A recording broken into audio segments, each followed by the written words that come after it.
This is Property 101 with Steve. Flipping, renovation, and property tips and tricks. I'm at the whiteboard, I'm in the field, I'm chatting to experts. It's 100% me, real and raw. Made possible by Saint-Gobain and Curve Gear. This is my next house flip, Project P, and I want to chat about why I chose this as my next project and what makes this house in particular quite a gem. So let's work down the list. First is area.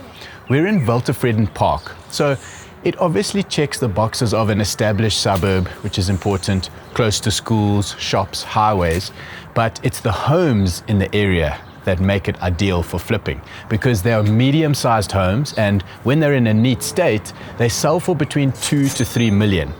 This is ideal because it means a quick sale. As soon as you go over the 4 million mark as a sales price, homes take a lot longer to sell. Then we move down to the specs of the house. So I've got a checklist that makes for an ideal flip, and this is it. 3 to 4 bedrooms, 2 bathrooms as a minimum, a lacquer entertainment area, swimming pool, double garage, and a staff room. So if you remove one of these, it affects the value and saleability, but it doesn't necessarily mean it's a deal breaker. But this house ticks all of them. So next is workability.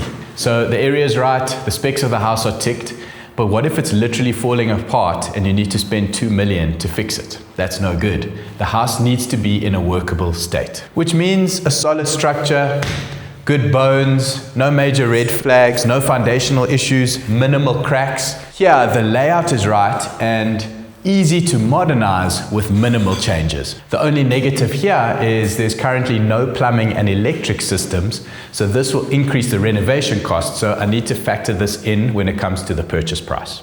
Next is saleability. So it's about seeing the potential and visualizing the finished product and thinking to yourself, will someone want to live here when the house is complete? And it's a big yes for this one. It's charming, double story, quite unique, got that cluster style. But this is a tricky point to analyze because it's a subjective thing. It's your gut feeling. And obviously all the above list items increase the saleability. So all of these points lead into each other.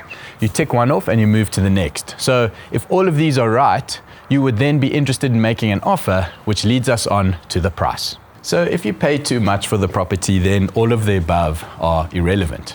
This is the stage where the numbers game comes into play, and you need to work backwards, starting with the sales price you can get when it's fixed up, working out your margin, the renovation costs, and then you get to a purchase price that would make it viable to go ahead with the purchase. For me, and with my experience, I often don't run the full numbers in the beginning because I have an estimate in my head on all these numbers, and it allows me to make a quick offer. And often you got to act quick because you don't have hours or days usually to spend running these numbers and getting quotes, and you got to get that offer in. For me, I was able to negotiate a little bit on this house and managed to secure it at below market value. So these are pretty much the check boxes for a perfect flip, which is what Project P is, making it an absolute gem and a no-brainer to purchase it. And that's why I'm bloody excited to start renovating this property.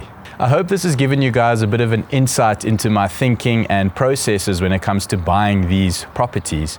But this is obviously a preview. All the gory, juicy details will be in the Project P House Flip series coming soon. And importantly, my YouTube stats show that only 34% of you watching right now are subscribed to the channel. It's easy and free. Just make sure you logged into your Google account and hit the subscribe button. It helps the channel grow and you'll never miss an episode. And you guys need to let me know what you want to learn from me in the series. Comment below. Flipping Johannesburg is constructed by Saint-Gobain and Steve is outfitted by Curve Gear.